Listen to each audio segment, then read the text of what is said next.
Artificial intelligence ഈ ഒരു ഡെക്കേഡിലെ ഏറ്റവും വലിയ ഇൻഡസ്ട്രിയൽ മെഗാ ട്രെൻഡുകളിൽ ഒന്നാന്ന് പറയാം. ഇപ്പൊ ഗ്ലോബൽ എ മാർക്കറ്റ് 2024 ഏകദേശം 22.6 ലക്ഷം കോടി വാല്യൂ ഉണ്ടായിരുന്നു. അപ്പൊ ഇത് 2028 ആയപ്പോഴേക്കും 60 ലക്ഷം കോടിയേക്കാളും കൂടുതലാകുമെന്നാണ് അവിടെ പ്രതീക്ഷിക്കുന്നത്. അതായത് പ്രതിവർഷം ഏകദേശം 28% CAGR വളരുമെന്നാണ് അർത്ഥം. ഇവിടെ എസ്റ്റിമേറ്റ്സ് പ്രകാരം ഇന്ത്യയുടെ ഡയറക്ട് എ മാർക്കറ്റ് 2027 ഏകദേശം 1.63 ലക്ഷം കോടി വരെ എത്തുമെന്നാണ് ഇവിടെ പ്രതീക്ഷിക്കുന്നത്. എന്നാൽ ഇവിടെ ഒരു ഇമ്പോർട്ടന്റ് റിയാലിറ്റി ചെക്ക് ഉണ്ട്. എ വാല്യൂ ചെയിന്റെ എല്ലാ ലേയേഴ്സും ഇന്ത്യയിൽ ഒരുപോലെ സ്ട്രോങ് അല്ല. ചിപ്പ് മാനുഫാക്ചറിംഗിൽ ഫ്രണ്ടിയർ എ മോഡൽസ് ഡെവലപ്പ് ചെയ്യുന്നതിൽ ഇന്ത്യ ഇപ്പോഴും ഗ്ലോബൽ ലീഡർ അല്ല.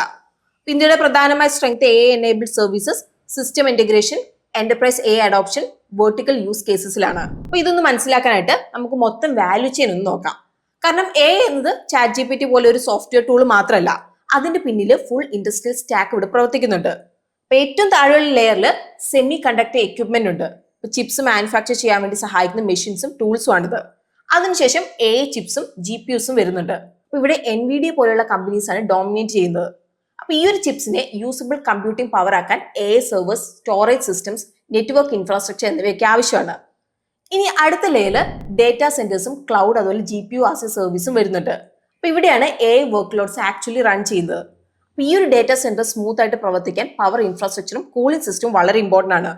പ്രത്യേകിച്ച് ഹൈ ഡെൻസിറ്റി GPUs ജനറേറ്റ് ചെയ്യാൻ വേണ്ടി വലിയ ചൂട് നിയന്ത്രിക്കാൻ എഫിഷ്യന്റ് ആയിട്ട് കൂളിംഗ് സിസ്റ്റം ഇവിടെ ആവശ്യമാണ്. അപ്പൊ അതിനുശേഷം എന്റർപ്രൈസ് സൈഡിൽ ഡേറ്റ ഇൻഫ്രാസ്ട്രക്ചറും ഡേറ്റ ലേബിളിംഗും വരുന്നുണ്ട്. അപ്പൊ ഇത് കമ്പ്യൂട്ടർ ഡേറ്റയെ റെഡി ആക്കാൻ വേണ്ടിയിട്ട് സഹായിക്കുന്നുണ്ട്.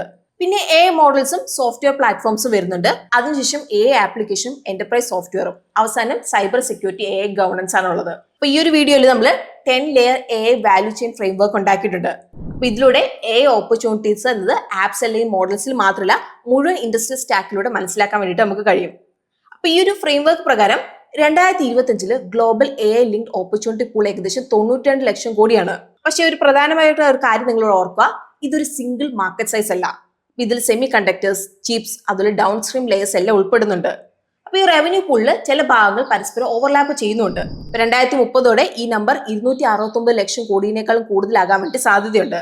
അതായത് പ്രതിവർഷം ഏകദേശം 25% CAGR വളരും എന്നാണ് കണക്കുകൾ ഇവിടെ സൂചിപ്പിക്കുന്നത്.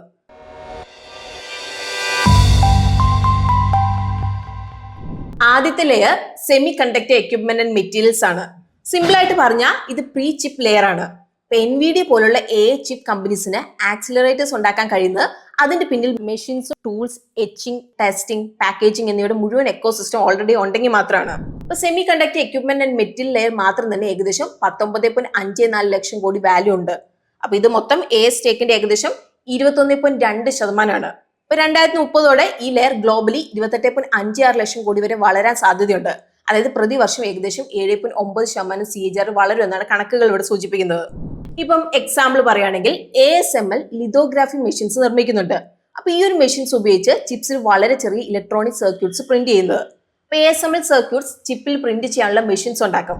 അപ്ലൈഡ് മെറ്റീരിയൽസും ലാബ് റിസർച്ചും ചിപ്പ് ഉണ്ടാക്കാൻ വേണ്ടിയുള്ള പ്രോസസിംഗ് ടൂൾ നൽകും. KLA ആ ചിപ്സിൽ എന്തെങ്കിലും ഡിഫക്റ്റ് ഉണ്ടോ എന്നുള്ളത് പരിശോധിക്കാനുള്ള ടൂൾസ് നൽകും. ASML പോലെയുള്ള കമ്പനീസ് പ്രീമിയം വാല്യൂഷൻസിൽ ട്രേഡ് ചെയ്യുന്നതിന് കാരണം അവർക്ക് EUV ലിതോഗ്രഫിയിൽ ഏകദേശം ഒരു നിയർ മോണോപ്പൊളി പൊസിഷൻ ഉള്ളതുകൊണ്ടാണ്. അതുപോലെ തന്നെ applied materials, lab research, KLA എന്ന കമ്പനീസിന്റെ ഷെയർ പ്രൈസിൽ കാപെക്സ് സൈക്കിളിനെ കുറിച്ചുള്ള ഹൈ എക്സ്പെക്ടേഷൻ ഓൾറെഡി പ്രൈസ് ചെയ്തിട്ടുണ്ട്. ഇന്ത്യയിൽ ഈ ലെയർ ഇപ്പോഴും വളരെ ചെറുതാണ്. 2025 ഏകദേശം 32,000 കോടി മാത്രമാണ്. പക്ഷെ 2030 54,000 കോടി വരെ വളരാൻ സാധ്യതയുണ്ട്. അതുകൊണ്ടാണ് 76,000 കോടിയുടെ സെമിക്കോൺ ഇന്ത്യ പ്രോഗ്രാം വളരെ ഇമ്പോർട്ടന്റ് ആകുന്നത്. പക്ഷെ ഇവിടെ ഒരു പ്രധാനപ്പെട്ട ഒരു കാര്യമുണ്ട്. ഒരു ഡീപ് സപ്ലയർ എക്കോസിസ്റ്റം ഉണ്ടാക്കുന്ന ഇവിടെ എളുപ്പമല്ല. അതുകൊണ്ട് ലെയർ 1 വലിയ കോമ്പറ്റേറ്റീവ് അഡ്വാൻറ്റേജ് ഉണ്ടെങ്കിലും ഇന്ത്യക്ക് ഇതിപ്പോഴും ഒരു ഏർലി സ്റ്റേജ് സ്റ്റോറിയാണ്. ഇനി രണ്ടാമത്തെ layer chips, HBM, ASICs, advance packaging എന്നിവയാണ്. അപ്പൊ സിമ്പിൾ ആയിട്ട് പറഞ്ഞാൽ ഇതാണ് യുടെ മെയിൻ കമ്പ്യൂട്ടർ ലെയർ.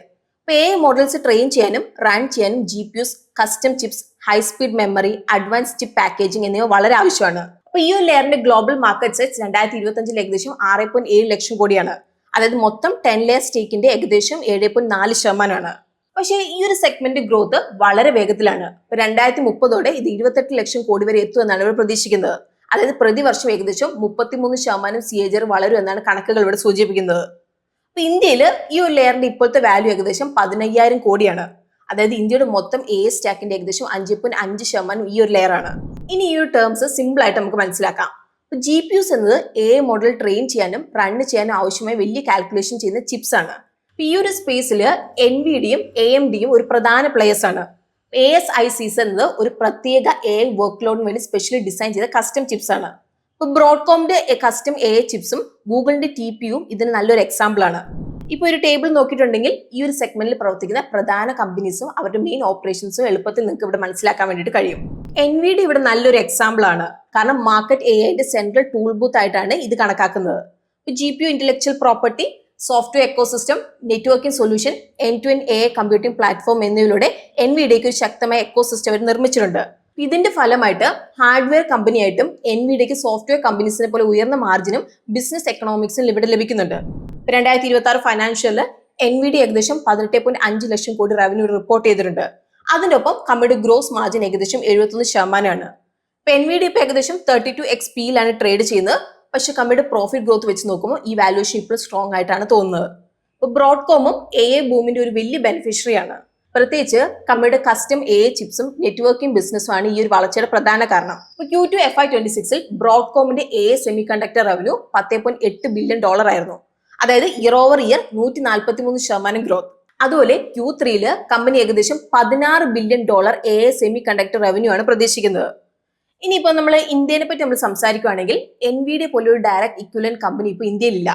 ഇന്ത്യയുടെ റോൾ ഇപ്പോഴും semiconductor assembly, chip design services, embedded എഞ്ചിനീയറിംഗിലാണ് കൂടുതൽ സ്ട്രോങ്. അപ്പോൾ കുറച്ച് മെയിൻ എക്സാമ്പിൾസിൽ വരുന്നതാണ് Tata electronics, Micron India, CG power, Kaynes technology, അതിൽ നെറ്റ്വെബ് ടെക്നോളജീസും. ഇവിടുത്തെ ഇൻവെസ്റ്റ്മെന്റ് ടേക്ക് വേ സിമ്പിൾ ആണ്. AI സർവീസ് അസംബിൾ ചെയ്യുന്ന ഒരു കമ്പനിയെ AI ബൂമിന്റെ ബെനിഫിഷ്യറി ആക്കും. അപ്പൊ ഇവിടെ AI വാല്യൂ ചെയിനിൽ എല്ലാവരും AI ബെനിഫിഷ്യറി ആണെങ്കിലും എല്ലാ AI ബെനിഫിഷ്യറീസും ഒരുപോലെ ക്വാളിറ്റി ഉള്ളവരല്ല. അപ്പൊ AIയിൽ ഏറ്റവും വലിയ റിട്ടേൺസ് സാധാരണയായിട്ട് സ്ട്രോങ് ടെക്നോളജി മോത്തും പ്രൈസിംഗ് പവർ ഉള്ള കമ്പനികൾക്കാണ് ഇവിടെ ലഭിക്കുന്നത്. ഇനി third layer AI service, storage and networking. അപ്പൊ സിമ്പിൾ ആയിട്ട് പറഞ്ഞാൽ ലെയർ 3 എന്നത് ലെയർ 2 ഉണ്ടായ ചിപ്സിനെ യൂസബിൾ AI കമ്പ്യൂട്ട് ആക്കി മാറ്റുന്ന ലെയർ ആണ്. അതായത് GPUs, servers, storage, high speed switches, complete AI clusters എന്നിവയെല്ലാം ഒന്നിച്ച് ഇന്റഗ്രേറ്റ് ചെയ്ത് പ്രവർത്തിക്കൂടെ. അപ്പൊ AI മോഡൽസ് വലുതായി വളർന്നുകൊണ്ടിരിക്കുന്നതുകൊണ്ട് നെറ്റ്വർക്കിംഗ് ഇപ്പോൾ GPUസിനെ പോലെ തന്നെ ഇമ്പോർട്ടന്റ് ആയിട്ട് ഇവിടെ മാറുന്നുണ്ട്. കാരണം GPUs പരസ്പരം ഹൈ സ്പീഡിൽ കമ്മ്യൂണിക്കേറ്റ് ചെയ്യാൻ പറ്റിയില്ലെങ്കിൽ മുഴുവൻ AI ക്ലസ്റ്റേഴ്സും എഫിഷ്യന്റ് ആയിട്ട് പ്രവർത്തിക്കാൻ വേണ്ടിയിട്ട് ഇവിടെ കഴിയില്ല. അപ്പൊ ഈ ലെയർ AI സ്റ്റേക്കിന്റെ ഏകദേശം 20% ആണ്. ഇപ്പൊ 2030 ഇത് 80.43 ലക്ഷം കോടി വരെ എത്താൻ വേണ്ടി സാധ്യതയുണ്ട്. ഏകദേശം 34.3% CAGR വളർന്നുണ്ട്. ഇപ്പൊ ഇന്ത്യയിൽ ഈ ലെയറിന് ഇപ്പൊ ഏകദേശം 41,000 കോടിയാണ് മൂല്യം. അത് ഇന്ത്യൻ AI സ്റ്റാക്കിന്റെ 15.1%. ഈ ഒരു ടേബിളിൽ കാണുന്ന പോലെ ഈ ലെയറിന് പല കോമ്പോണൻസ് ഉണ്ട്. AI സെർവേഴ്സിൽ ഡെല്ലും ലെനോവയും മെയിൻ പ്ലേയേഴ്സ് ആണ്. നെറ്റ്വർക്കിംഗിൽ ബ്രോഡ്കോമും സിസ്കോയും വളരെ പ്രധാനപ്പെട്ട റോൾ കളിക്കുന്നുണ്ട്. ഇന്ത്യയിൽ ലെയർ 2വിനേക്കാളും വളരെ പ്രാക്ടിക്കൽ ആയ ഒരു ഓപ്ഷൻ ആണ്. GPU IP ഡെവലപ്പ് ചെയ്യുന്നത് വളരെ ബുദ്ധിമുട്ടായിട്ടുള്ള ഒരു കാര്യമാണ്. എന്നാൽ server integration, rack assembly, enterprise AI infrastructure build ചെയ്യുന്നത് താരതമ്യം കൂടുതൽ സാധ്യമാണ് ഇവിടെ. ഇപ്പൊ ഇന്ത്യയിൽ ഈ ലെയറിന്റെ ഏറ്റവും സ്ട്രോങ് പ്രോക്സി നെറ്റ്വെബ് ടെക്നോളജീസ് ആണ്. 2026 ഫൈനാൻഷ്യലിൽ കമ്പനിയുടെ AI സിസ്റ്റം ബിസിനസ്സിൽ നിന്ന് നമ്മൾ നോക്കുകയാണെങ്കിൽ റവന്യൂ ഇയർ ഓവർ ഇയർ 460% ഇവിടെ വളർന്നിട്ടുണ്ട്. അതുപോലെ കമ്പനിയുടെ ടോട്ടൽ ഓപ്പറേറ്റിംഗ് റവന്യൂയിലേക്ക് 43.4% ഇവിടെ കോൺട്രിബ്യൂട്ട് ചെയ്തു. ഇപ്പൊ മാനേജ്മെന്റ് 2027 ഫൈനാൻഷ്യലിലേക്ക് 35 മുതൽ 40% റവന്യൂ ഗ്രോത്ത് ഗൈഡൻസ് ഇവിടെ നൽകിയിട്ടുണ്ട്. അപ്പൊ ഈ ഒരു സ്പേസിൽ ബാക്കിയുള്ള ഇന്ത്യൻ ലിങ്ക് പ്ലേയേഴ്സിൽ വരുന്നതാണ് E2E നെറ്റ്വർക്ക്സ്, ഡിക്സൺ ടെക്നോളജീസ്, അതിൽ കെയ്ൻസ് ടെക്നോളജീസ്. എന്നാൽ വാല്യൂഷൻ റിസ്ക് ഈ ഒരു ലെയറിൽ കൂടുതലാണ്. അപ്പൊ ഇവിടുത്തെ ഒരു നല്ല ഗ്ലോബൽ എക്സാമ്പിൾ ആണ് super micro computer. Strong AI server demand പീരീഡിൽ ഇതുപോലുള്ള കമ്പനികൾ ഷാർപ്പ് റീ റേറ്റിംഗ് കാണാം. കാരണം അവരുടെ ഗ്രോത്ത് പെട്ടെന്ന് സ്ട്രോങ് ആവും നമുക്ക് കാണാൻ സാധിക്കും. എന്നാൽ മാർജിൻ പ്രഷറിലായ അല്ലെങ്കിൽ സപ്ലൈ ചെയിൻ ഇഷ്യൂ വന്നുകൊണ്ടെങ്കിൽ സെയിം സ്റ്റോക്ക് തന്നെ പെട്ടെന്ന് ഡീ റേറ്റ് ചെയ്യാം. സോ ലെയർ 3 ഇന്ത്യക്ക് ഒരു സ്ട്രോങ് ഓപ്പർച്യൂണിറ്റി ആണ് ഇവിടെ കാണിക്കുന്നത്. എന്നാൽ ഇവിടെ എക്സിക്യൂഷനും വാല്യൂഷനും രണ്ടും ഈക്വലി ഇമ്പോർട്ടന്റ് ആണ്. ഇനി ഇവിടുത്തെ ഫോർത്ത് ലെയർ വരുന്നത് AI ഡേറ്റാ സെന്റേഴ്സ്, ക്ലൗഡ്, അതുപോലെ GPU ആസ് എ സർവീസ് ആണ്. നമ്മൾ സിമ്പിൾ ആയിട്ട് പറഞ്ഞാൽ ഈ ഒരു ലെയറിലാണ് AI work load actually run ചെയ്യുന്നത്. ചിപ്സും സെർവേഴ്സും റെഡി ആയാൽ ഇത് hyper skill data centres, cloud platform, GPU cloud, storage, fibre connectivity, power system, ഇതിന്റെ എല്ലാ സഹായത്തോടെ യൂസബിൾ AI കമ്പ്യൂട്ട് ആയിട്ട് മാറും. അപ്പൊ AI ഡേറ്റാ സെന്റർ ഒരു ട്രഡീഷണൽ ഡേറ്റാ സെന്ററിനേക്കാളും വളരെ ഡിഫറെന്റ് ആണ്. അപ്പൊ ഇതിന് കൂടുതൽ റാക്ക് ഡെൻസിറ്റി, വലിയ power capacity, advance cooling system, specialised GPU clusters ആവശ്യമാണ്. അപ്പൊ ഇവിടെ ഗ്ലോബലി നോക്കിയാൽ ഈ ഒരു layer total 10 layer AI സ്റ്റേക്കിന്റെ 15.4% account ചെയ്യുന്നുണ്ട്. അപ്പൊ ഇന്ത്യയിൽ ഈ ഒരു ലെയർ വളരെ പ്രധാനപ്പെട്ടതാണ്. 2025 ഇതിന്റെ മാർക്കറ്റ് സൈസ് ഏകദേശം 66,000 കോടിയാണ്. അപ്പൊ ഇത് ഇന്ത്യൻ AI സ്റ്റേക്കിന്റെ 24.6% ആണ്. 2030 ഇത് 1,69,000 കോടിയോളായിട്ട് വളരാൻ സാധ്യതയുണ്ട്. അപ്പൊ ഈ ഒരു ടേബിളിൽ കാണുന്ന പോലെ ഗ്ലോബൽ ലെവലില് AWS, Microsoft Azure, Google cloud, Oracle cloud എല്ലാം ലീഡിംഗ് ഹൈപ്പർ സ്കെയിലേഴ്സ് ആണ്. GPU ക്ലൗഡ് സെഗ്മെന്റിൽ കോർവ്യൂവും നെബിയൂസും പോലെയുള്ള കമ്പനീസ് മെയിൻ പ്ലേയേഴ്സ് ആണ്. ഇന്ത്യയിൽ ഈ ഒരു ലെയറിലെ മെയിൻ പ്ലേയേഴ്സ് വരുന്നതാണ് റിലയൻസ് ജിയോ, നെസ്ട്ര ബൈ എയർടെൽ, അതുപോലെ അനന്ത്. ഏപ്രിൽ 2025 പ്രകാരം ഇന്ത്യയുടെ ഡേറ്റാ സെന്റർ കപ്പാസിറ്റി ഏകദേശം 1263 മെഗാവാട്ട് ആണ്. അപ്പൊ ഇത് 2030 ആകുമ്പോഴേക്കും 4500 മെഗാവാട്ട് ക്രോസ് ചെയ്യാം. അപ്പൊ ഇതിനായിട്ട് കമ്പനീസ് ഏകദേശം 20 മുതൽ 25 ബില്യൺ ഡോളർ ഇൻവെസ്റ്റ് ചെയ്യാം. ഇൻഫ്രാസ്ട്രക്ചർ സൈഡില് അനന്ത് ഡേറ്റാ സെന്റർ എക്സ്പാൻഷൻ ടീമിൽ ഒരു പ്രധാനപ്പെട്ട കമ്പനിയാണ്. മാനേജ്മെന്റിന് 2027 1200 കോടി റവന്യൂ നേടുക എന്നതും അതുപോലെ 2032 9000 കോടി വരെ എത്തിക്കുക എന്നതാണ് ലക്ഷ്യം. ഇപ്പൊ നമ്മൾ പറയുകയാണെങ്കിൽ ഈ 1200 കോടി എന്ന് കമ്പനി 2026 ഫൈനാൻഷ്യൽ റവന്യൂന്റെ ഏകദേശം പകുതിയാണ്. മൈക്രോസോഫ്റ്റ് ക്ലൗഡ് ഡിമാൻഡ് എത്ര സ്ട്രോങ് ആണെന്നുള്ളത് ഇന്ന് നല്ലൊരു എക്സാമ്പിൾ ആണ്.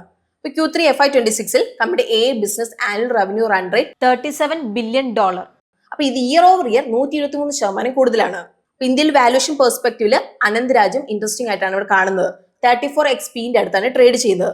54% 3 ഇയർ പ്രോഫിറ്റ് CAGR. അപ്പൊ ഇത് കാണിക്കുന്നത് ഏകദേശം 0.6x PE റേഷ്യോ ആണ്. പക്ഷേ ഇവിടുത്തെ മെയിൻ റിസ്ക് സ്ട്രേറ്റ് ഫോർവേഡ് ആണ്. ഇപ്പൊ ഡേറ്റാ സെന്ററും GPU ക്ലൗഡും ഹൈലി ക്യാപിറ്റൽ ഇന്റൻസീവ് ബിസിനസ് ആണ്. സോ റവന്യൂ ഗ്രോത്ത് മാത്രം ഫോക്കസ് ചെയ്യുന്നതിന് പകരം investors utilisation, EBITDA, cash flow, അതുപോലെ ഡിപ്രീസിയേഷൻ പെർ GPU ക്ലോസ് ആയിട്ട് ട്രാക്ക് ചെയ്യണം. ഇനി ഫിഫ്ത്ത് ലെയർ ഇത് അത്ര ഗ്ലാമറസ് ഒന്നല്ല, പക്ഷെ എക്സ്ട്രീംലി ഇമ്പോർട്ടന്റ് ആണ്. ഇപ്പൊ പവർ ഇൻഫ്രാസ്ട്രക്ചർ നമ്മൾ സിമ്പിൾ ആയിട്ട് പറഞ്ഞാൽ ഡേറ്റാ സെന്റേഴ്സ് എന്ന് ഇൻഡസ്ട്രിയൽ സ്കെയിൽ പവർ കൺസ്യൂമേഴ്സ് ആണ്. അതായത് വലിയ ഫാക്ടറികൾ പോലെ വളരെയധികം ഇലക്ട്രിസിറ്റി ഉപയോഗിക്കുന്ന ഫെസിലിറ്റീസ് ആണ്. ഇപ്പൊ റിലയബിൾ ആയ electricity, backup power, strong grid infrastructure എല്ലാം ഉണ്ടെങ്കിൽ മാത്രമേ GPUസിനും സെർവേഴ്സിനും നല്ല രീതിയിൽ പ്രവർത്തിക്കാനായിട്ട് ഇവിടെ സാധിക്കുള്ളൂ. അപ്പൊ ഈ ഒരു ലെയറിൽ power generation, transmission lines, substations, transformers, renewable energy projects, gas turbines, nuclear power എല്ലാം വരുന്നുണ്ട്. ഇപ്പൊ 2025 global data centre power infrastructure market ഏകദേശം 3.37 ലക്ഷം കോടി മൂല്യമുണ്ട്. ടോട്ടൽ വാല്യൂ ചെയിൻ സ്റ്റേക്കിന്റെ 3.7% അക്കൗണ്ട് ചെയ്യുന്നുണ്ട്. അപ്പൊ ഇന്ത്യയിൽ ഈ ഒരു ലെയറിൽ നിലവിൽ ഏകദേശം 13,000 കോടിയുടെ അടുത്ത് മൂല്യമുണ്ട്. അപ്പൊ ഇത് ഇന്ത്യൻ സ്റ്റേക്കിന്റെ 4.9% ഇവിടെ വളരെ പ്രധാനപ്പെട്ട ഒരു ഡേറ്റാ പോയിന്റ് ഉണ്ട്. IA പ്രകാരം 2024 global data centre electricity consumption 415 terawatt hours ആണ്. അപ്പൊ ഇത് ഗ്ലോബൽ ഇലക്ട്രിസിറ്റി യൂസിന്റെ ഏകദേശം 1.5% അക്കൗണ്ട് ചെയ്യുന്നുണ്ട്. 2030 ഇത് ഏകദേശം ഇരട്ടിയിലധികം വർദ്ധിച്ച് 945 ടെറാവാട്ട് ഹവേഴ്സ് എത്താൻ വേണ്ടി സാധ്യതയുണ്ട്. ഇന്ത്യയിൽ ഡേറ്റാ സെന്ററിൽ നിന്നുള്ള പവർ ഡിമാൻഡും വളരെ വേഗത്തിൽ കൂടുമെന്നാണ് അവർ പ്രതീക്ഷിക്കുന്നത്. 2030 ആനുവലി ഏകദേശം 50 മുതൽ 57 ടെറാവാട്ട് ഹവേഴ്സ് എത്താൻ വേണ്ടി സാധ്യതയുണ്ട്. ഇതുപോലെ സീമെൻസ് ഡേറ്റാ സെന്റർ പവർ എക്കോസിസ്റ്റത്തിൽ ഒരു മെയിൻ പ്ലെയർ ആണ്. അപ്പൊ കമ്പനിയുടെ സ്മാർട്ട് ഇൻഫ്രാസ്ട്രക്ചർ, ഇലക്ട്രിഫിക്കേഷൻ, ഓട്ടോമേഷൻ സൊല്യൂഷൻസിലൂടെ ഡേറ്റാ സെന്ററിന് ആവശ്യമായ പവർ ഇൻഫ്രാസ്ട്രക്ചർ നൽകുന്നതിൽ വലിയ പങ്കുണ്ട്. ഇനി ഇവിടുത്തെ 6th ലെയർ വരുന്നത് കൂളിംഗ് ആൻഡ് തെർമൽ മാനേജ്മെന്റ് ആണ്. ഇപ്പൊ സെർവേഴ്സിന് നല്ലപോലെ ഹീറ്റ് ജനറേറ്റ് ചെയ്യും. ഹൈ ഡെൻസിറ്റി GPU റാക്സിന് ട്രഡീഷണൽ ഡേറ്റാ സെന്റർ കൂളിംഗ് മാത്രം മതിയായിരുന്നു വരില്ല. അപ്പൊ അതുകൊണ്ട് തന്നെയാണ് ഡേറ്റാ സെന്റേഴ്സിന് ലിക്വിഡ് കൂളിംഗ് പോലത്തെ ടെക്നോളജീസ് ആവശ്യമായിട്ട് വരുന്നത്. അപ്പൊ ഇവിടെ ഹീറ്റ് റിമൂവ് ചെയ്യുന്നത് എയറിന് പകരം ലിക്വിഡ് ആയിരിക്കും ഇവിടെ യൂസ് ചെയ്യുന്നത്. അതിൽ ഡയറക്ട് ടു ചിപ്പ് കൂളിംഗും ഇമേർഷൻ കൂളിംഗും. ഇപ്പൊ ഗ്ലോബലി ഈ ഒരു ലെയർ ടോട്ടൽ സ്റ്റാക്കിന്റെ 2% മാത്രമാണ് അക്കൗണ്ട് ചെയ്യുന്നത്. എന്നാൽ 2030 ഏകദേശം 16.5% CAGR വളരും എന്നാണ് ഇത് പ്രതീക്ഷിക്കുന്നത്. അപ്പൊ ഇന്ത്യയിൽ ഈ ഒരു ഓപ്പർച്യൂണിറ്റി വലുതാണ്. അപ്പൊ മാർക്കറ്റ് ഏകദേശം 23,000 കോടിയിൽ നിന്ന് 2030 71,000 കോടിയിലേക്ക് വളരാം. 25.6% CAGR ആണ് എസ്റ്റിമേറ്റ് ചെയ്യുന്നത്. ഗ്ലോബൽ പ്ലേയേഴ്സിൽ ഷൈൻഡർ ഇലക്ട്രിക്, കൂൾ IT, അതിൽ ASTEC എല്ലാം ലിക്വിഡ് കൂളിംഗ് സ്പേസിലെ കുറച്ച് മെയിൻ പേരുകളാണ്. ഇന്ത്യയിൽ കൂളിംഗ് എന്നത് കുറച്ചും കൂടി ഇമ്പോർട്ടന്റ് ആണ്. കാരണം നമ്മുടെ രാജ്യത്തിലെ ക്ലൈമറ്റ് ചൂടാണ്. അതിൽ ഡേറ്റാ സെന്റർ കപ്പാസിറ്റി വളരെ വേഗത്തിൽ എക്സ്പാൻഡ് ചെയ്യുന്നുണ്ട്. ഇപ്പോൾ ബ്ലൂ സ്റ്റാർ, വോൾട്ടാസ് പോലത്തെ കമ്പനീസ് ആണ് ഈ ഒരു ടീമിലേക്ക് ലിങ്ക്ഡ് ആയിട്ടുള്ള മെയിൻ പ്ലേയേഴ്സ്. പക്ഷെ വാല്യൂഷൻ ആംഗിൾ വളരെ ഇമ്പോർട്ടന്റ് ആണ്. ഗ്ലോബലി വെർട്ടീവ് പോലുള്ള കമ്പനീസ് ഇപ്പൊ ഏകദേശം 83x PE ട്രേഡ് ചെയ്യുന്നത്. അതുപോലെ ബ്ലൂ സ്റ്റാർ അല്ലെങ്കിൽ വോൾട്ടാസ് ഇവാലുവേറ്റ് ചെയ്യുമ്പോൾ അവർ കൺസ്യൂമർ എയർ കണ്ടീഷനിങ് ബിസിനസ്സും ഡേറ്റാ സെന്റർ കൂളിംഗ് ഓപ്പർച്യൂണിറ്റിയും തമ്മിലുള്ള ഡിഫറൻസ് ഇൻവെസ്റ്റേഴ്സ് ഇവിടെ മനസ്സിലാക്കണം. ഇപ്പോൾ ഒരു എക്സാമ്പിൾ പറയുകയാണെങ്കിൽ ബ്ലൂ സ്റ്റാറിന്റെ മാനേജ്മെന്റ് പ്രകാരം ഡേറ്റാ സെന്റർ MEP മാർക്കറ്റ് 3,500 കോടി മൂല്യമുണ്ട്. ഇതിൽ ബ്ലൂ സ്റ്റാറിന്റെ ബിസിനസ് ഓൾറെഡി 1000 കോടിയാണ്. അപ്പൊ അടുത്ത 3 വർഷത്തിൽ മാനേജ്മെന്റ് ഇത് 3000 കോടിയായിട്ട് വളരും എന്നാണ് പ്രതീക്ഷിക്കുന്നത്. അപ്പൊ ഇത് സ്ട്രോങ് ഗ്രോത്ത് പൊട്ടൻഷ്യൽ ആണ് കാണിക്കുന്നത്.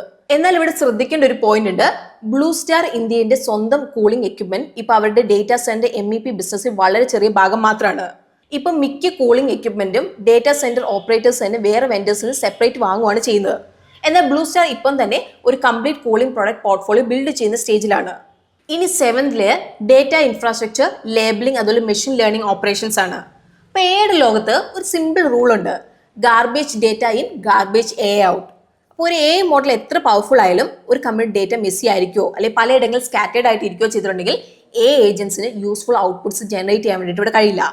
ഈ ലെയറിൽ വരുന്നതാണ് data lakes, data warehouses, data pipelines, observability tools, model deployment tools എല്ലാം. അപ്പോൾ നമ്മൾ സിമ്പിൾ ആയിട്ട് പറഞ്ഞാൽ ഈ ലെയറാണ് എന്റർപ്രൈസ് ഡേറ്റനെ എ റെഡി ആക്കുന്നത്. 2025 ഈ ലെയറിന്റെ ഗ്ലോബൽ മാർക്കറ്റ് സൈസ് ഏകദേശം 6,41,000 കോടിയാണ്. ഇത് മൊത്തം എ സ്റ്റേക്കിന്റെ 7%. 2025 ഇന്ത്യയിൽ ഈ ലെയറിന്റെ മാർക്കറ്റ് വാല്യൂ ഏകദേശം 36,000 കോടിയാണ്. ഇന്ത്യൻ എ സ്റ്റേക്കിന്റെ 13.2% ഇത്. ഇപ്പൊ ഗ്ലോബൽ പ്ലേയേഴ്സിൽ Snowflake, Microsoft Fabric, Google BigQuery, അതിൽ AWS റെഡ്ഷിഫ്റ്റ് ആണ് ഈ ഒരു ഡേറ്റ പ്ലാറ്റ്ഫോം സ്പേസിലെ മെയിൻ പേരുകൾ. ഡേറ്റ ലേബിളിംഗിൽ സ്കെയിൽ AI, അതിൽ അപ്പൻ ആണ് ലീഡിംഗ് പ്ലേയേഴ്സ്. ഇനി 8th layer AI models and software platforms ആണ്. ബേസിക്കലി ഇത് എയുടെ ഇന്റലിജൻസ് ലെയർ ആണ്. അപ്പൊ ഈ ഒരു ലെയറിലാണ് foundation models, large language models, multimodal models, agent platforms, fine tuning tools എല്ലാം വരുന്നത്. അപ്പൊ നമ്മൾ സിമ്പിൾ ആയിട്ട് പറഞ്ഞാൽ ചിപ്സ് എയുടെ എഞ്ചിൻ ആണെങ്കിൽ മോഡൽസ് ആണ് എഞ്ചിൻ പ്രവർത്തിക്കുന്ന ബ്രെയിൻ. അപ്പൊ ഈ ഒരു ലെയർ ഗ്ലോബൽ എ സ്റ്റേക്കിന് 1.9% മാത്രമാണ് അക്കൗണ്ട് ചെയ്യുന്നത്. പക്ഷെ ഇത് വളരെ വേഗത്തിൽ വളരുന്ന ഒരു സെഗ്മെന്റ് ആണ്. 2030 ഈ ലെയറിന്റെ മാർക്കറ്റ് സൈസ് 9 ലക്ഷം കോടി കടക്കാൻ വേണ്ടിയിട്ട് സാധ്യതയുണ്ട്. ഇന്ത്യയിൽ നിന്ന് ഈ ലെയറിന് 16,000 കോടി മൂല്യമുണ്ട്. ഇന്ത്യൻ എ സ്റ്റേക്കിന്റെ 5.8%. ഈ ഒരു ലെയറിൽ വളരെ ഇൻട്രസ്റ്റിംഗ് ആയിട്ടുള്ള ഗ്ലോബൽ പ്ലേയേഴ്സിന് മിക്സ് ഉണ്ട്. ഫ്രണ്ടിയർ എ മോഡൽസിൽ ഓപ്പൺ AI, ആൻഡ്രോപിക്, അതിൽ ഗൂഗിൾ, ഡീപ് മൈൻഡ് പോലത്തെ കമ്പനീസ് ആണ് ലീഡേഴ്സ്. ഓപ്പൺ സോഴ്സ് സൈഡിൽ മെറ്റയുടെ ലാമ എക്കോസിസ്റ്റവും ഡീപ് സീക്കും ഈ രംഗത്തിൽ പ്രമുഖ പ്ലേയേഴ്സ് ആണ്. India AI mission indigenous foundation models develop ചെയ്യുന്നതിലും അതിൽ ആക്സസ് എക്സ്പാൻഡ് ചെയ്യുന്നതിലും സപ്പോർട്ട് നൽകുന്നുണ്ട്. അപ്പൊ ഈ ഒരു മിഷൻ ഏകദേശം 19,400 കോടിയുടെ അപ്രൂവ്ഡ് ഔട്ട്ലേ ഒരു ഷെയർഡ് കമ്പ്യൂട്ട് ഇൻഫ്രാസ്ട്രക്ചർ ബിൽഡ് ചെയ്യുന്നതായിട്ട് GPUs ഓൺബോർഡ് ചെയ്യുന്നുണ്ട്. കുറച്ച് ശ്രദ്ധേയമായ ഇന്ത്യൻ എക്സാമ്പിൾസിൽ വരുന്നതാണ് സർവം, കൃത്യം, കൂടാതെ പല ലാംഗ്വേജ് AI സ്റ്റാർട്ടപ്സും. എന്നാൽ ഇവിടെ ശ്രദ്ധിക്കേണ്ട ഒരു കാര്യമുണ്ട്, AI മോഡൽസ് ബിൽഡ് ചെയ്യുന്ന സ്ട്രാറ്റജിക് പെർസ്പെക്റ്റീവ് വളരെ ഇമ്പോർട്ടൻ്റ് ആണ്. പ്രത്യേകിച്ചും ഇന്ത്യൻ ലാംഗ്വേജസ്, ടെക്നോളജിക്കൽ സോവറിനിറ്റി, കൂടാതെ പബ്ലിക് ഇൻഫ്രാസ്ട്രക്ചറിനായിട്ട്. എന്നാൽ ഡയറക്റ്റ് മോണിറ്റൈസേഷൻ ഇപ്പോഴും ചലഞ്ചിങ് ആണ്. കൃത്യം എക്സാമ്പിൾ തന്നെ ഇവിടെ കാണിക്കുന്നുണ്ട്. അംബീഷ്യസ് മോഡൽ ഡെവലപ്മെന്റിന് ശേഷം കമ്പനിയുടെ ശ്രദ്ധ കൂടുതലും ക്ലൗഡ് സർവീസിലേക്ക് ഇവിടെ മാറി. ഇനി 9th layer AI applications and enterprise software ആണ്. ഇപ്പൊ AI അവസാനം എൻ യൂസേഴ്സിന്റെ വർക്ക് ഫ്ലോയിൽ എത്തുന്ന ഈ ലെയറിലാണ്. അപ്പൊ ഈ ലെയറിൽ വരുന്നതാണ് AI copilots, coding assistants, customer service AI, CRM AI, healthcare AI, finance AI, manufacturing AI use cases വരുന്നുണ്ട്. അപ്പൊ ഇവിടുത്തെ മെയിൻ പോയിന്റ് സിമ്പിൾ ആണ്. ബെസ്റ്റ് AI ആപ്ലിക്കേഷൻ എന്നുള്ള ചാറ്റ് ബോട്ട് മാത്രമല്ല, ഏറ്റവും നല്ല AI ആപ്ലിക്കേഷൻ എക്സിസ്റ്റിംഗ് വർക്ക് ഫ്ലോയിൽ സ്മൂത്ത് ആയിട്ട് ഫിറ്റ് ആവുന്ന ഒന്നാണ്. അപ്പൊ ഇവിടെ ഓൾറെഡി ഒരു ബഡ്ജറ്റ്, ആക്റ്റീവ് യൂസർ ബേസ്, കൂടാതെ മെഷറബിൾ റിട്ടേൺ ഓൺ ഇൻവെസ്റ്റ്മെന്റ് ഉണ്ടായിരിക്കും. 2025 ഈ ലെയർ ഗ്ലോബൽ AI സ്റ്റേക്കിന്റെ ഏകദേശം 18.8% റെപ്രസെന്റ് ചെയ്യുന്നുണ്ട്. അപ്പൊ ഇന്ത്യൻ ഈ ലെയറിന്റെ മാർക്കറ്റ് സൈസ് ഇപ്പോൾ ഏകദേശം 12,000 കോടിയാണ്. അപ്പൊ ഇത് ഇന്ത്യൻ AI സ്റ്റേക്കിന്റെ 4.5%. അപ്പൊ ഗ്ലോബൽ ലെവലിൽ AI എന്റർപ്രൈസ് സോഫ്റ്റ്വെയർ സ്പേസിൽ ചില മെയിൻ പ്ലേയേഴ്സ് ഉണ്ട്. ഇപ്പൊ Microsoft, Salesforce, ServiceNow, Oracle എല്ലാം ഈ ഒരു സെഗ്മെന്റിൽ വളരെയധികം ശ്രദ്ധിക്കപ്പെട്ട കമ്പനികളാണ്. ഇപ്പൊ AI കോഡിംഗ് ടൂൾസിൽ ഗിറ്റ് ഹബും കേഴ്സറും ലീഡിംഗ് പ്ലേയേഴ്സ് ആണ്. അതുപോലെ വെർട്ടിക്കൽ AI സെഗ്മെന്റിൽ പാലന്റിയർ പോലെയുള്ള കമ്പനീസ് സ്റ്റാൻഡ് ഔട്ട് ചെയ്യുന്ന പ്ലേയേഴ്സ് ആണ്. ഇന്ത്യയിൽ ഈ ഒരു ഓപ്പർച്യൂണിറ്റി വളരെ സ്ട്രോങ് ആണ്. പക്ഷെ ഇവിടെ ശ്രദ്ധിക്കേണ്ട ഒരു കാര്യമുണ്ട്, ഏറ്റവും നല്ല AI ആപ്ലിക്കേഷൻ കമ്പനീസിൽ പലതും ഇപ്പോഴും പ്രൈവറ്റ്ലി ഹെൽഡ് കമ്പനീസ് ആണ്. അപ്പൊ അതുകൊണ്ട് തന്നെ പബ്ലിക് മാർക്കറ്റ് ഇൻവെസ്റ്റേഴ്സിന് ഇതിലേക്ക് നേരിട്ട് ഇൻവെസ്റ്റ് ചെയ്യാൻ വേണ്ടി ഇവിടെ സാധിക്കില്ല. ഫ്രഷ് വർക്ക്സ് ഒരു നല്ല എക്സാമ്പിൾ ആണ്. ഇപ്പൊ ഇത് ഇന്ത്യൻ ഒറിജിനിലുള്ള ലിസ്റ്റഡ് സാസ് കമ്പനിയാണ്. അപ്പൊ AI ബിസിനസ്സിൽ സ്റ്റഡി ഗ്രോത്ത് കാണിക്കുന്നുണ്ട്. 2025 ഫൈനാൻഷ്യലിൽ ഫ്രഷ് വർക്ക്സ് ഏകദേശം 8,000 കോടിയുടെ റവന്യൂ ഇവിടെ റിപ്പോർട്ട് ചെയ്തിട്ടുണ്ട്. ഇപ്പൊ ഫ്രഷ് വർക്ക്സിന്റെ ഫ്രെഡി AI പ്ലാറ്റ്ഫോം ഇപ്പം തന്നെ ഏകദേശം 240 കോടി ആനുവൽ റെക്കറിംഗ് റവന്യൂ ഇവിടെ കടന്നിട്ടുണ്ട്. ഇവിടെ മാനേജ്മെന്റ് വിശ്വസിക്കുന്ന ഫ്രെഡി AIയുടെ ARR 2028 4 ഇരട്ടി വളരുമെന്നാണ്. IT സെക്ടറിന് പുറത്തുള്ള ഒരു ലിസ്റ്റഡ് എക്സാമ്പിൾ ആണ് മഹേന്ദ്ര ആൻഡ് മഹേന്ദ്ര. അപ്പോൾ കമ്പനിയുടെ AI ഡ്രിവൺ ഓട്ടോമോട്ടീവ് ഇനീഷ്യേറ്റീവ്സ് 2027 ഫൈനാൻഷ്യലോടെ 4,100 കോടിയിലധികം റവന്യൂ ഇമ്പാക്ട് ഉണ്ടാക്കുമെന്നാണ് ഇവിടെ പ്രതീക്ഷ. പക്ഷേ കമ്പനിയുടെ ടോട്ടൽ റവന്യൂ ആയിട്ട് നമ്മൾ ഇത് കമ്പയർ ചെയ്യുമ്പോൾ ഇതെന്ന് പറയുന്നത് ഏകദേശം 2% മാത്രമാണ്. അപ്പം അതുകൊണ്ട് തന്നെ AI ആപ്ലിക്കേഷൻസിൽ വലിയ ഓപ്പർച്യൂണിറ്റി ഉണ്ടെങ്കിലും അതിന്റെ യഥാർത്ഥ ഇമ്പാക്ട് ഇപ്പോൾ ഇനീഷ്യൽ സ്റ്റേജിൽ തന്നെയാണെന്നാണ് ഇവിടെ സൂചിപ്പിക്കുന്നത്. അതേസമയത്ത് സെയിൽസ് ഫോഴ്സ് ഇപ്പോൾ ഏകദേശം 20 to 24 XPയിലാണ് ട്രേഡ് ചെയ്യുന്നത്. അതേസമയത്ത് പാലന്റിയറിന്റെ 144 XP കാണിക്കുന്ന മാർക്കറ്റ് AI സോഫ്റ്റ്വെയർ കമ്പനീസിന് എത്ര വലിയ പ്രീമിയം നൽകാൻ റെഡി ആണെന്നുള്ളതാണ്. പ്രത്യേകിച്ച് സ്ട്രോങ് പ്ലാറ്റ്ഫോം ലോക്കിനുള്ള കമ്പനീസിന് ഇൻവെസ്റ്റേഴ്സ് വളരെ വലിയ വാല്യൂഷൻ നൽകാൻ വേണ്ടിയിട്ട് ഇവിടെ റെഡിയാണ്. ഇനി 10th അതുപോലെ ഫൈനൽ ലെയർ വരുന്ന cyber security and AI governance ആണ്. ഇപ്പൊ AI കൂടുതൽ പവർഫുൾ ആക്കുന്നതിന്റെ ഒപ്പം അതിന്റെ അറ്റാക്ക് സർഫേഴ്സും എക്സ്പാൻഡ് ആയിക്കൊണ്ടിരിക്കും. കമ്പനീസിന് ഇപ്പം സെർവേഴ്സും പാസ്വേഡ്സും മാത്രമല്ല പ്രൊട്ടക്ട് ചെയ്യേണ്ടത്, അതിനൊപ്പം ഡേറ്റ, എ മോഡൽസ്, APIs, അതിൽ ട്രെയിനിങ് പൈപ്പ്ലൈൻസും പ്രൊട്ടക്ട് ചെയ്യേണ്ടതായിട്ടുണ്ട്. ഗവേണൻസ് എന്ന് എന് ഉത്തരവാദിത്തോടെ ഡെവലപ്പ് ചെയ്യുകയും ഉപയോഗിക്കുകയും ചെയ്യുന്നതാണ്. ഇതിൽ വരുന്നതാണ് model monitoring, bias testing, deepfake protection, incident റെസ്പോൺസും. 2025 ഈ ലെയറിന്റെ ഗ്ലോബൽ മാർക്കറ്റ് സൈസ് വരുന്ന ഏകദേശം 3,11,000 കോടിയാണ്. ടോട്ടൽ 10 ലെയർ സ്റ്റേക്കിന്റെ 3.4% അക്കൗണ്ട് ചെയ്യുന്നുണ്ട്. അപ്പോൾ ഇന്ത്യയിൽ ഈ ലെയർ നിലവിൽ 5.8% അക്കൗണ്ട് ചെയ്യുന്നുണ്ട്. ഇനി ഗ്ലോബൽ സൈബർ സെക്യൂരിറ്റി സൈഡിൽ പാലോ ഓൾട്ടോ നെറ്റ്വർക്ക്സ്, അതുപോലെ ക്രൗഡ് സ്ട്രൈക്ക് പോലത്തെ കമ്പനീസ് മെയിൻ പ്ലേസിൽ വരുന്നതാണ്. അപ്പോൾ ഐഡന്റിറ്റി സെക്യൂരിറ്റിയിൽ ഒക്ട, അതുപോലെ തന്നെ മൈക്രോസോഫ്റ്റ് എൻഡർ പോലത്തെ പ്ലാറ്റ്ഫോംസ് ഒരു ഇമ്പോർട്ടന്റ് റോൾ ഇവിടെ കളിക്കുന്നുണ്ട്. ഗവേണൻസിന് വേണ്ടി IBM വാട്സൺ, X.Governance പോലത്തെ പ്ലാറ്റ്ഫോംസ് ഓർഗനൈസേഷൻസിനെ സിസ്റ്റം റെസ്പോൺസിബിളി മോണിറ്റർ ചെയ്യാനും മാനേജ് ചെയ്യാനും ഗവേൺ ചെയ്യാനും സഹായിക്കും. ഇവിടുത്തെ മെയിൻ പോയിന്റ് സിമ്പിൾ ആണ്. പ്രൊഡക്ടിവിറ്റി ഇംപ്രൂവ് ചെയ്യും, എന്നാൽ റിസ്ക് ഇവിടെ കൂടും. അതുകൊണ്ട് തന്നെ ഏതൊരു സീരിയസ് അഡോപ്ഷനും സെക്യൂരിറ്റി അതുപോലെ ഗവേണൻസ് സ്പെൻഡിങ് ഓൾമോസ്റ്റ് നിർബന്ധമാകുന്നത് ഇവിടെ. സോ ഇവിടുത്തെ ഫൈനൽ ചോദ്യം ഇതാണ്: ഇന്ത്യൻ കമ്പനികൾക്ക് ഒരു ത്രെറ്റ് ആണോ അല്ലെങ്കിൽ ഒരു കാറ്റലിസ്റ്റ് ആണോ? ഇന്ത്യൻ IT സർവീസിന് കമ്പനീസ് പഴയ ബിസിനസ് മോഡലിൽ നിന്ന് മാറിയിട്ടുണ്ടെങ്കിൽ കാറ്റലിസ്റ്റ് ആകുകയുള്ളൂ. പഴയ മോഡൽ വളരെ സിമ്പിൾ ആയിരുന്നു. കൂടുതൽ ആളുകൾ, കൂടുതൽ ബില്ലബിൾ ഹവേഴ്സ്, കൂടുതൽ റവന്യൂ. ഈ ഒരു മോഡൽ ഇവിടെ മാറ്റുകയാണ്. കൂടുതൽ ഓട്ടോമേഷൻ, കുറഞ്ഞ billable hours, outcome based pricing, higher revenue per employee. ഇന്ത്യയുടെ ഇൻഫ്രാസ്ട്രക്ചറും സെമി കണ്ടക്ടർ എക്കോസിസ്റ്റം നോക്കിയാൽ വ്യക്തമായിട്ട് ഒരു കാറ്റലിസ്റ്റ് ആണ്. Data centres, GPU, cloud, servers, OS/IT എല്ലാം യഥാർത്ഥത്തിൽ വലിയ ഓപ്പർച്യൂണിറ്റി ആണ്. പക്ഷെ വാല്യുവേഷൻ ഡിസിപ്ലിൻ വളരെ ഇമ്പോർട്ടൻ്റ് ആണ്. കാരണം ഇത് ക്യാപിറ്റൽ ഇന്റൻസീവ് ബിസിനസ് ആണ്. വലിയ ക്യാപെക്സ് ഉണ്ടെന്നോർത്ത് ഷെയർ ഹോൾഡർ റിട്ടേൺസ് ഓട്ടോമാറ്റിക് ആയിട്ട് മാറി എന്നല്ല അതിന്റെ അർത്ഥം. ഇപ്പോൾ ഫൗണ്ടേഷൻ മോഡൽ കമ്പനീസിനെ സംബന്ധിച്ചിടത്തോളം വളരെ സ്ട്രാറ്റജിക് ഇമ്പോർട്ടൻസ് ഉയർത്തുന്നതാണ്. എന്നാൽ പ്രോഫിറ്റബിലിറ്റി ഇപ്പോഴും ഉറപ്പില്ല. Technological sovereignty, Indian language, public digital infrastructure എല്ലാം വേണ്ടി ഇന്ത്യ സ്വന്തം മോഡൽ നിർമ്മിക്കേണ്ടതുണ്ട്. പക്ഷേ ഇൻവെസ്റ്റേഴ്സ് ഓരോ മോഡൽ കമ്പനിയും അടുത്ത ഓപ്പൺ മോഡൽ ആവും നിങ്ങൾ കരുതരുത്. ഇനി മുന്നോട്ട് പോകുമ്പോൾ റവന്യൂ ഗ്രോത്ത്, ഹെഡ് കൗണ്ട് കൂടുന്നത് മാത്രമായിരിക്കില്ല വരുന്നത്. എന്നാൽ ഇവിടെ വിജയിക്കുന്നത് നെ platforms, automation, outcome based pricing, operations, vertical solution, അതുപോലെ മൊബിലിറ്റി സോഫ്റ്റ്വെയറിലേക്ക് മാറ്റുന്നവരായിരിക്കും. സോ വേവില് ഇന്ത്യ ഏറ്റവും അധികം ശ്രദ്ധിക്കുന്ന ട്രെൻഡ് ഏതൊക്കെയാണെന്നാണ് നിങ്ങൾക്ക് തോന്നുന്നത്? അത് നിങ്ങൾക്ക് താഴെ കമന്റ്സിൽ നമ്മളോട് ഷെയർ ചെയ്യാവുന്നതാണ്. പിന്നെ ഈ ഒരു ട്രെൻഡിൽ നിന്ന് എക്സെപ്ഷണൽ വിന്നേഴ്സ് ആയിട്ട് വരുന്ന ഏത് കമ്പനി ആവുന്നതാണ് നിങ്ങൾക്ക് തോന്നുന്നത്? അത് നിങ്ങൾക്ക് താഴെ ഷെയർ ചെയ്യാവുന്നതാണ്. ഇന്നത്തെ വീഡിയോ നമ്മൾ എഡ്യൂക്കേഷണൽ പർപ്പസിനായിട്ട് കവർ ചെയ്തതാണ്. ഇതൊരു ഇൻവെസ്റ്റ്മെന്റ് റെക്കമെൻഡേഷൻ അല്ല എന്നുള്ള കാര്യം നമ്മളിവിടെ എടുത്തു പറയുകയാണ്. അപ്പോൾ നിങ്ങൾ ഇൻവെസ്റ്റ് ചെയ്യുന്നതിന് മുമ്പ് ഡീറ്റെയിൽ ആയിട്ട് റിസർച്ച് ചെയ്തതിന് ശേഷം മാത്രം ഇൻവെസ്റ്റ് ചെയ്യാൻ വേണ്ടിയിട്ട് ശ്രദ്ധിക്കണം. സോ നമുക്ക് പുതിയൊരു വീഡിയോ ആയിട്ട് ഗ്രോ മലയാളം ചാനലിലൂടെ വീണ്ടും കാണാം. അതുവരെ take care, happy investing and bye from Rincy.